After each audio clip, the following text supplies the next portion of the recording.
The hippocampus has no business in romance. Chapter 1, in which our heroine discovers that intelligence and common sense are not correlated.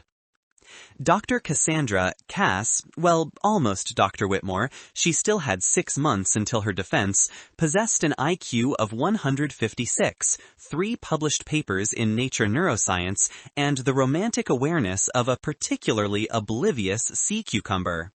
The sea cucumber, at least, had the excuse of not having a brain.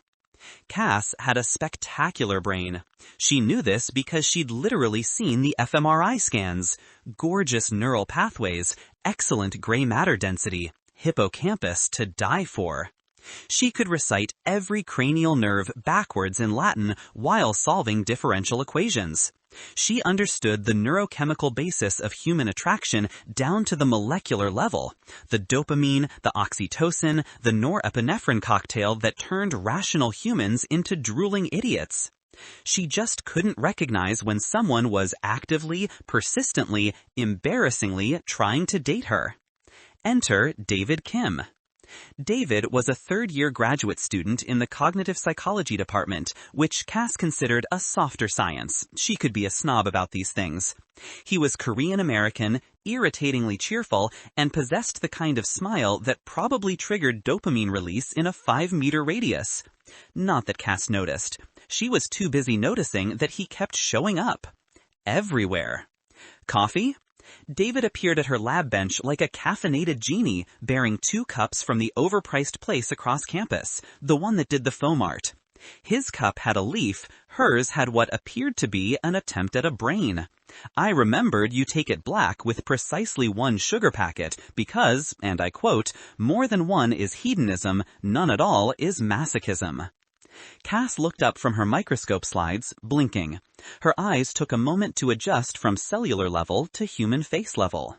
David's face resolved into focus. High cheekbones, dark eyes currently crinkled with amusement, that damned smile.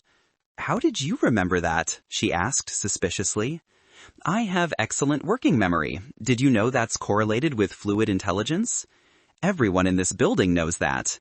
"True. Also, you told me yesterday, and the day before, and last week when we had that argument about whether coffee preferences indicate personality traits or just caffeine addiction."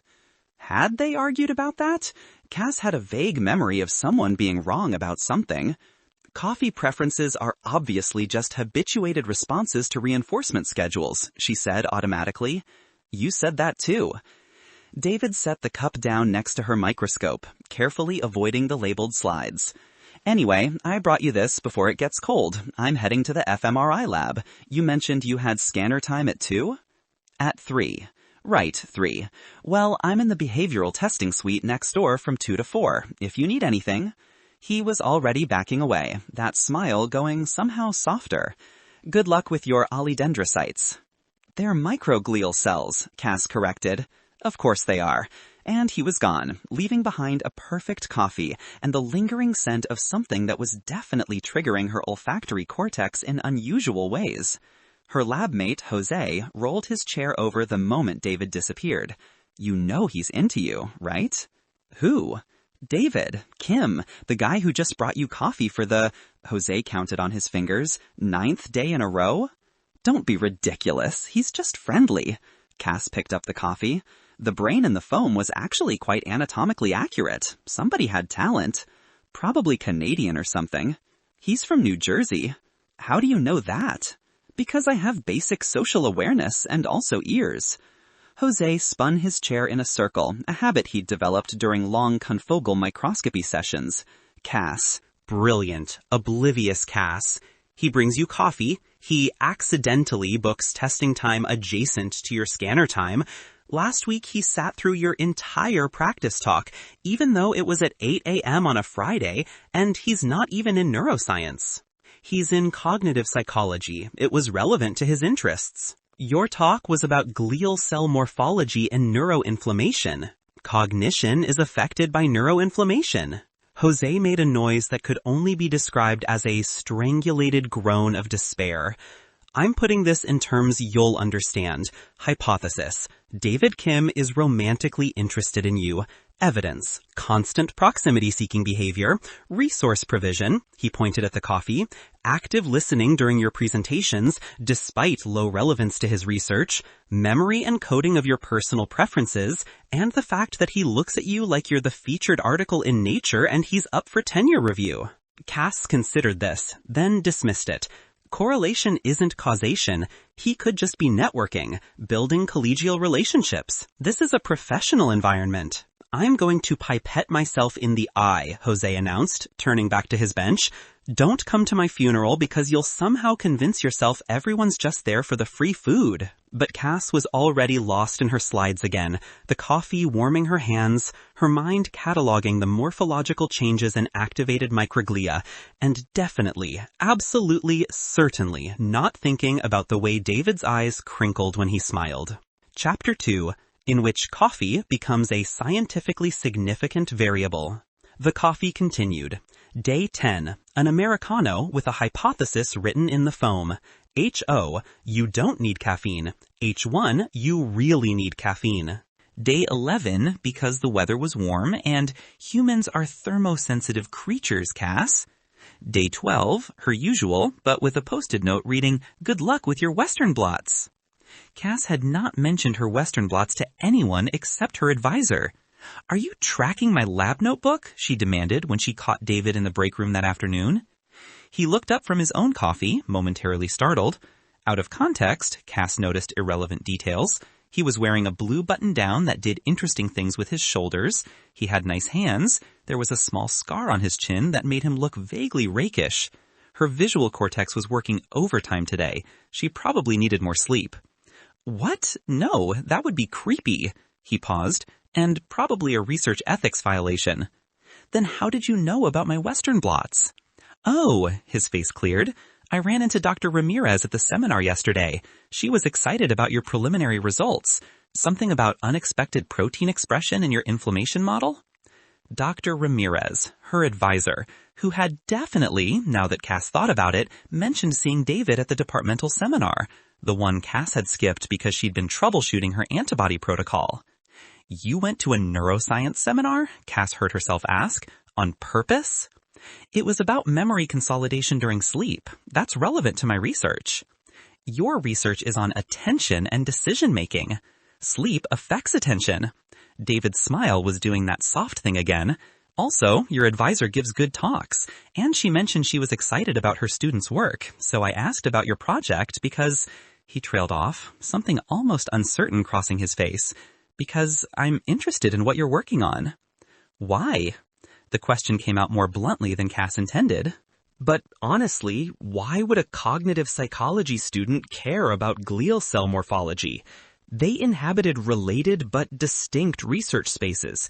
The overlap in their Venn diagram of interests was minimal. David set down his coffee, looked at her directly. His eyes were very dark, very steady. Because you light up when you talk about it. Because you explained gap junctions to me for 45 minutes at that department mixer, and it was the most fascinating 45 minutes of my week. Because your brain, the way you think, not just the organ you study, is the most interesting thing I've encountered in grad school, and grad school is supposed to be entirely about encountering interesting things. Cass set down his coffee, looked at her directly. His eyes were very dark, very steady. Because you light up when you talk about it. Because you explained gap junctions to me for 45 minutes at that department mixer, and it was the most fascinating 45 minutes of my week. Because your brain, the way you think, not just the organ you study, is the most interesting thing I've encountered in grad school, and grad school is supposed to be entirely about encountering interesting things. Cass's own brain, that fascinating organ, suddenly seemed to be misfiring. She was aware of several things simultaneously. That her heart rate had increased, norepinephrine probably, that her palms were slightly damp, sympathetic nervous system activation, and that she had absolutely no idea what to say. Broca's area temporarily offline, apparently. She started. That's too much? David's expression shifted toward apologetic. Sorry, I have a tendency to over-explain. Comes from writing too many method sections. What I mean is, I like talking to you. I'd like to talk to you more, preferably outside this break room, which always smells vaguely of burnt popcorn. The scent is 2-acetyl-1-pyroline. It's a Maillard reaction product. See? That right there. David's smile was back, full force. Dinner? Somewhere that doesn't smell like Maillard reaction products? And because Cass's brain was apparently still rebooting, because the look in David's eyes was doing strange things to her neural chemistry, because the coffee had been really, really good for 12 consecutive days, she found herself saying, I need to finish my Western blots. David didn't even blink. Tomorrow? Okay. Great. He picked up his coffee, headed for the door, then turned back. It's a date, by the way, just to be clear, since José tells me you're brilliant but catastrophically oblivious when it comes to social cues. José said that? Almost word for word. See you tomorrow, Cass. And he was gone, leaving Cass alone in the burnt popcorn-scented break room, experiencing what she could only clinically describe as a massive surge of conflicting neurotransmitters and the distinctly unscientific feeling of, oh no. Chapter 3. In which our heroine discovers that panic is not actually a research methodology. Cass did what any rational scientist would do when faced with a novel and potentially threatening situation. She gathered data. I need you to explain dating to me, she announced, barging into José's apartment at 7 p.m. José, who had been eating cereal directly from the box while watching a K-drama, barely looked up. Finally, this is serious. I'm being serious. I've been waiting for this moment since David brought you that first coffee. Come in, sit down, let me get my notes. You have notes? Cass, I've been watching this slow-motion train wreck for 2 weeks. Of course I have notes. He disappeared into his bedroom and emerged with an actual spiral notebook labeled Operation Get Cass a Life. I was hoping to title this Operation Get Cass Laid, but I'm a gentleman. I'm leaving. No, you're not. You're panicking, and when you panic, you get all logical and stiff, and you need me to remind you that you're a human being with human emotions, not a brain in a jar. José patted the couch. Sit. Tell Dr. José everything. So she did. The coffee, the conversation, the way David had looked at her, the terrifying statement that it was a date. José listened, nodding occasionally, his expression cycling through vindication, amusement, and something almost fond. When she finished, he set down his cereal box with ceremonial gravity. Okay, here's what's happening. David Kim, who is, by the way, extremely smart, funny, and hot. Objectively, I can confirm the first two. And hot, José continued firmly, has been courting you in the most obvious way possible short of hiring a skywriter. You, because you have the romantic awareness of a particularly focused lab rat, didn't notice. Now you've accidentally agreed to a date and you're freaking out because you can't control the variables. This was uncomfortably accurate. I'm not good at this, Cass admitted. The whole, she waved her hand vaguely, human interaction thing. When it's not about science. Cass, you're not bad at human interaction, you're just selective about when you engage your social cognition. In lab meetings, conference presentations, you're articulate, funny, engaging. You just don't bother most of the time because people are exhausting and brains are more interesting. Brains are more interesting. Sure, but David seems to think you're interesting, brain and all. The question is, do you think he's interesting? Did she? Cass ran through her mental data. David showed up in her thoughts with surprising frequency for someone she'd classified as peripheral colleague. She looked forward to their conversations. His smile triggered what she was absolutely not ready to classify as a positive affective response. And there was that thing with his hands. Oh no, she said aloud. Oh yes, José looked insufferably pleased. You like him. This is a terrible idea. I'm defending in 6 months. I need to finish my dissertation. I have 3 papers in various stages of revision. My circadian rhythm is already compromised. I can't add another variable to my life. Counterpoint. You're a human being who deserves nice things. David is a nice thing. And you've been stress eating instant ramen for 3 weeks straight. This is an intervention. I like instant ramen. Nobody actually likes instant ramen. They tolerate it because it's cheap and fast and requires minimal cognitive load to prepare. José leaned forward. Look, you don't have to marry the guy. It's dinner, conversation. Maybe you'll have a terrible time and never see him again, except in awkward hallway passings. Or maybe you'll have a nice time. Maybe he'll make you laugh. Maybe you'll remember that there's more to life than confocal microscopy. I love confocal microscopy. I know you do, and that's beautiful. But Cass, José's voice went softer, more serious.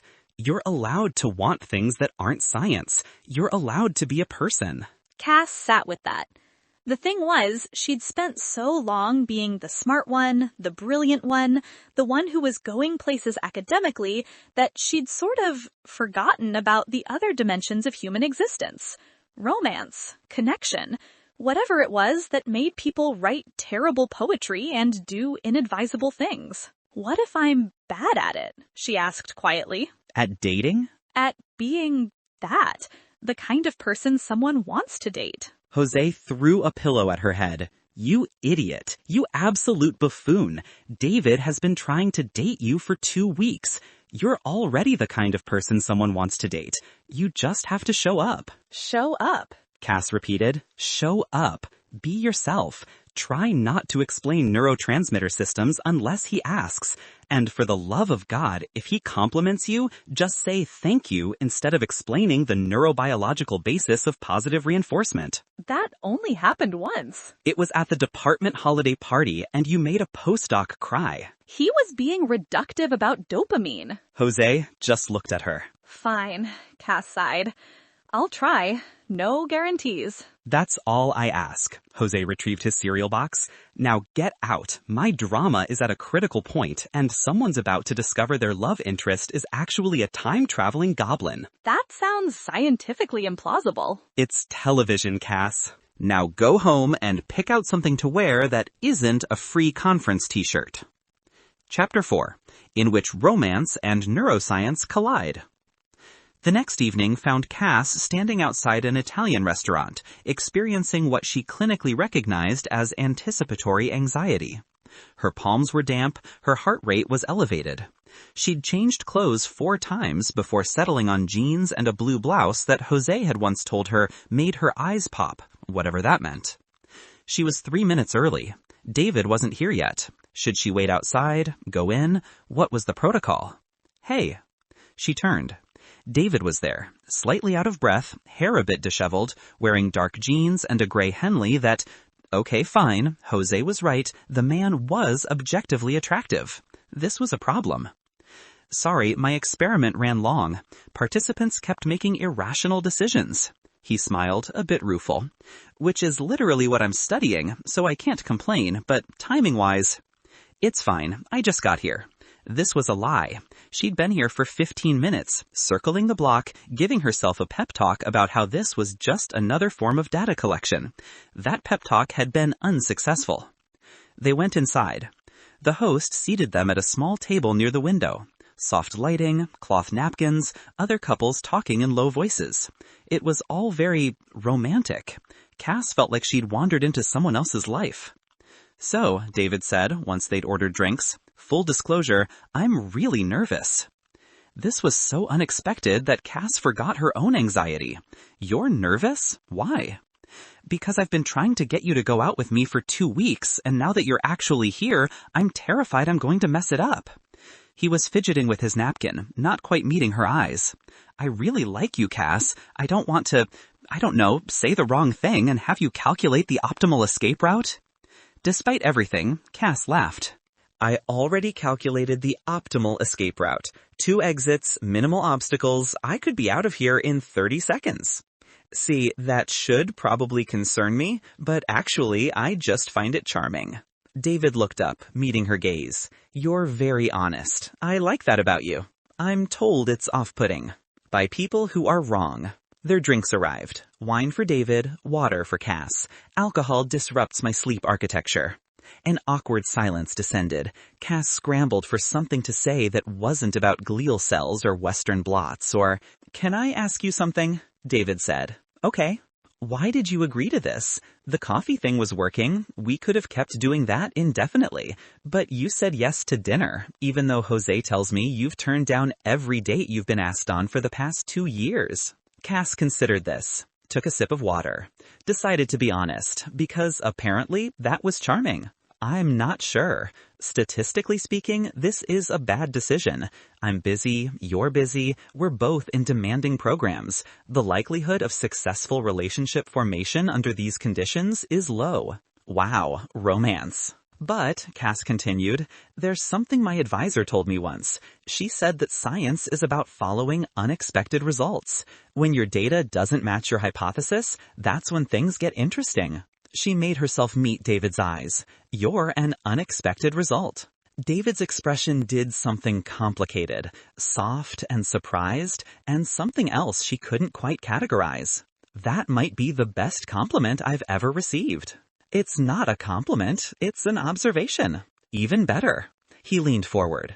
Okay, here's my hypothesis. We're both smart, driven people who spend too much time in our respective labs. We also both have a sense of humor. We can talk for hours without getting bored. And there's, he gestured between them, something here. Some kind of mutual interest. Attraction, Cass supplied clinically. It's probably dopaminergic, with some oxytocin involvement. Sure, let's go with that. David was definitely trying not to smile. My point is, maybe we don't need to know all the variables. Maybe we just see what happens? This went against every instinct Cass had. But then again, so had going to grad school, moving across the country, choosing a research project everyone said was too ambitious. Sometimes the best decisions were the illogical ones. Okay, she said. Experimental protocol. We have dinner, we talk, we see if the data supports further investigation. You're really committing to this metaphor. I'm comfortable with this metaphor. Fair enough. David raised his wine glass. To experimental protocols and unexpected results. Cass clinked her water glass against it. To data collection. And then, because the universe had a sense of humor, the waiter arrived to take their order, and Cass accidentally on purpose made David laugh so hard he snorted wine. And the evening officially began. Chapter 5. In which our heroine learns that conversation is not actually a competitive sport. The thing about talking to David, Cass discovered, was that it was easy. Not easy like pipetting, where the movements were automatic and practiced. Easy like those rare moments in research when everything just worked, when the data came out clean and interpretable, and you remembered why you'd gotten into this field in the first place. They talked about his research first, decision-making under uncertainty, how people balanced risk and reward, the neural basis of intuition. Cass found herself genuinely interested, asking questions that weren't just polite, following his explanations of behavioral paradigms and computational models. The weird thing, David said, gesturing with his fork, is that people are simultaneously really good and really bad at intuitive decisions. Like, we can catch a ball in midair without consciously calculating trajectory, but we're terrible at estimating statistical probabilities. Different systems, Cass said. Motor cortex versus prefrontal cortex. Automatic versus deliberative processing. Exactly. But what I find interesting is when people override their intuition and make worse decisions. Like, their gut feeling is right, but they reason themselves into the wrong answer. Cass thought about this. Thought about standing outside the restaurant, trying to logic her way out of being nervous. That's called overthinking. Speaking from experience, I may have spent an hour this afternoon considering the optimal conversation topics for a first date. David's grin was delighted. And what did you conclude? That I should avoid talking about work, politics, religion, or anything controversial. So basically, I planned to sit here in silence while you talked. How's that working out? Terribly. I've already mentioned 3 neurotransmitter systems, and we haven't even gotten our entrees. 4, actually. You mentioned GABA when I was talking about inhibitory control. See, I'm bad at this. No, David said, and his voice was suddenly serious. You're not. Cass, I don't want you to perform some version of acceptable date conversation. I like how you talk. I like that you think about things in terms of brain systems and statistical probabilities. It's not something you need to suppress around me. This was novel. Cass's previous dating experiences, limited and generally unsuccessful, had involved a lot of nodding politely while people explained things she already knew, or glazed looks when she got enthusiastic about her research. The implication had always been that her intensity was something to be managed, contained, apologized for. Really? She asked. Really? Do you know how rare it is to meet someone who's genuinely passionate about what they do? Who can explain complex ideas without being condescending? Who gets this look on their face like they're seeing something amazing when they talk about glial cell morphology? Glial cells are amazing. I believe you, and I like that you believe it. David paused. Although, I'll admit, when you explained gap junctions at the department mixer, about half of it went over my head. You should have said something. And interrupt you? You were on a roll. His expression was fond. Besides, I got the important parts. And what I didn't understand, I looked up later. You looked up gap junctions? I also looked up microglial activation and neuroinflammation and the blood-brain barrier.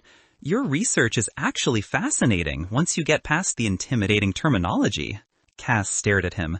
You researched my research? Is that weird? That feels like it might be weird.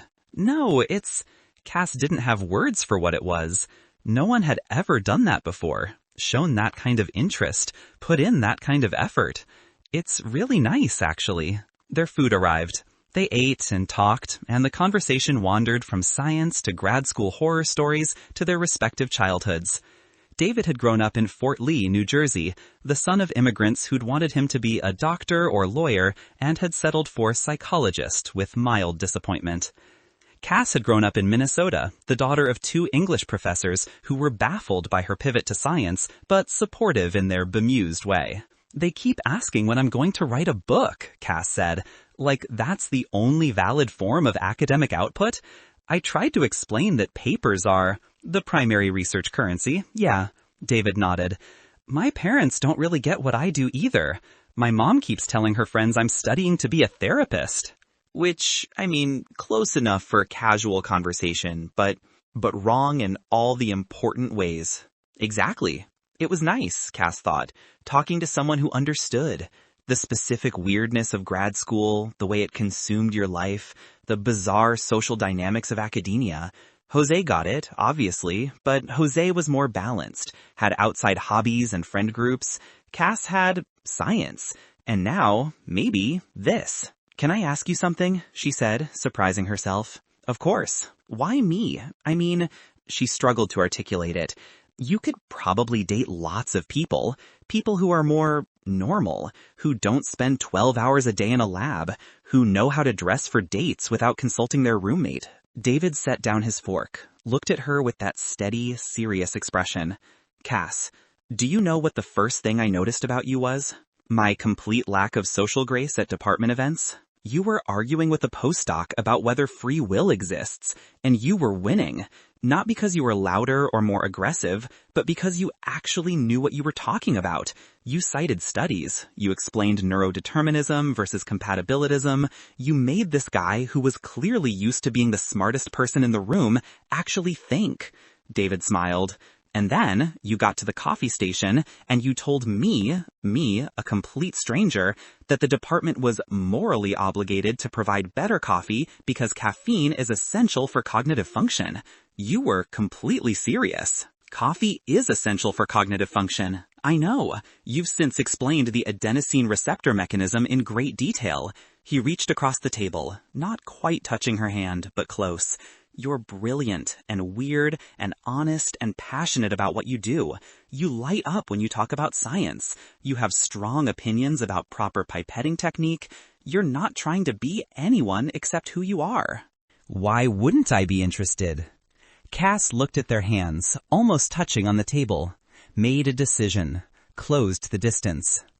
David's hand was warm, his fingers curled around hers, gentle, steady. This is probably dopamine, she said quietly. Probably. And oxytocin, maybe some vasopressin. If you say so. But it's nice. The neurochemistry is nice. David laughed, soft and genuine. Cass? Yeah? This is the weirdest, best first date I've ever been on. We haven't even gotten dessert yet. Even better. They got dessert. They split tiramisu, Cass explained the stimulant properties of both coffee and cocoa, David listened like it was the most interesting thing he'd heard all day. They argued amiably about whether psychological research or neuroscience research was more directly applicable to real-world problems. They agreed to disagree. And when they finally left the restaurant, when David walked her back toward campus, their hands still linked, Cass felt something she couldn't quite categorize. Peace, maybe. Or possibility. "So," David said when they reached her apartment building, "can I see you again?" "You see me every day. We work in the same building." Cass: "Yes, I'd like that. To see you again. Intentionally." His smile was sunrise bright. "Good. Great. How about coffee tomorrow? I know this place." "Very funny." "I'm a funny guy." He squeezed her hand, then let go. "I'll see you tomorrow, Cass." She watched him walk away, then headed inside, climbing the stairs to her apartment in a bit of a daze. José was on the couch with his laptop, and he looked up as she entered. "Well, I think I have a boyfriend," Cass said wonderingly. "Finally." José closed his laptop. "Sit, tell me everything. But first, did you explain neurotransmitter systems?" "Yes." "And he still wants to see you again?" "Apparently." Cass, José's expression was pure pride. "He's a keeper. Don't screw it up." "I'll try."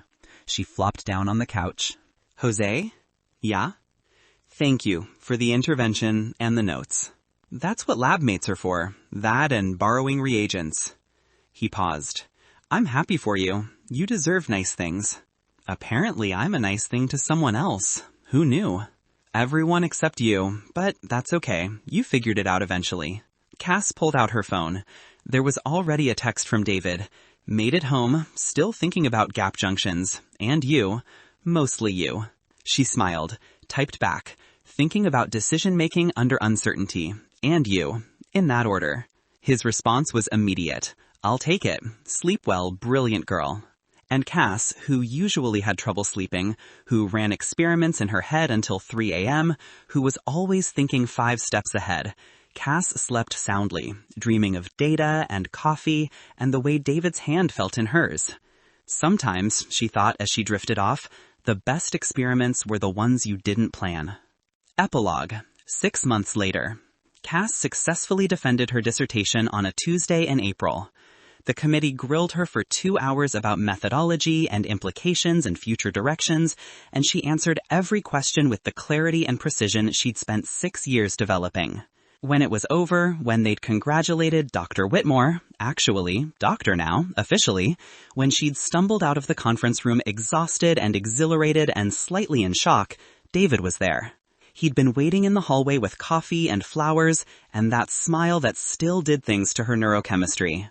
"Hey, brilliant girl, how does it feel?" "Ask me when my hands stop shaking." "That's the adrenaline. It'll clear your system in 20 minutes, give or take." "I've taught you too well." "You really have." He handed her the coffee, black, 1 sugar, from the place with the foam art.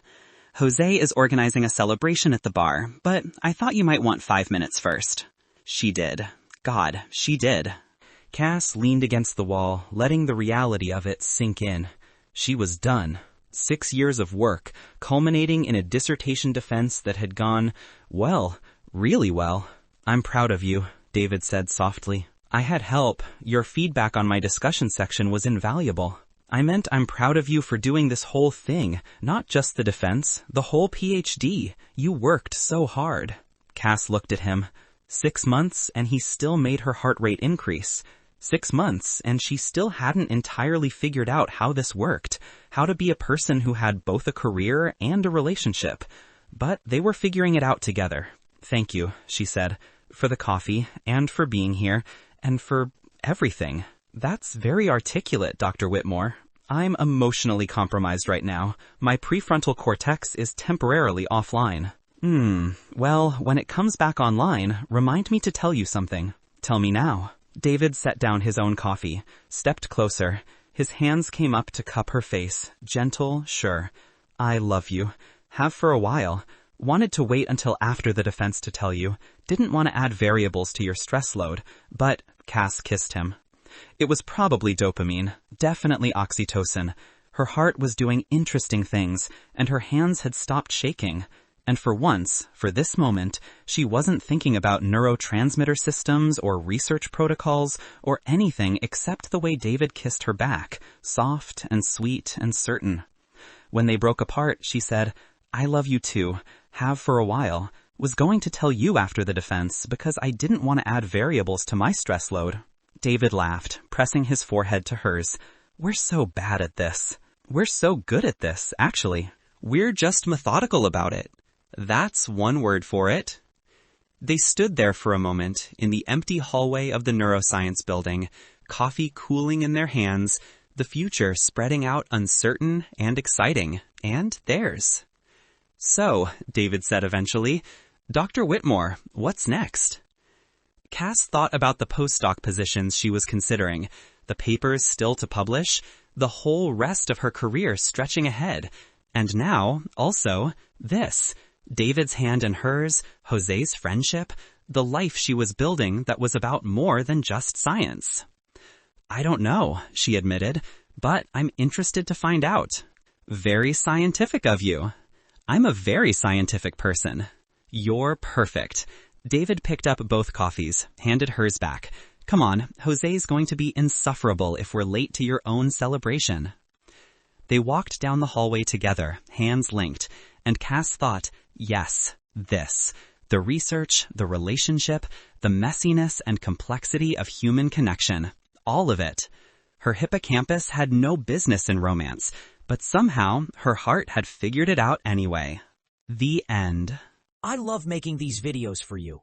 If you liked this story, then please like, subscribe to my channel, and switch on the notifications for more entertaining stories.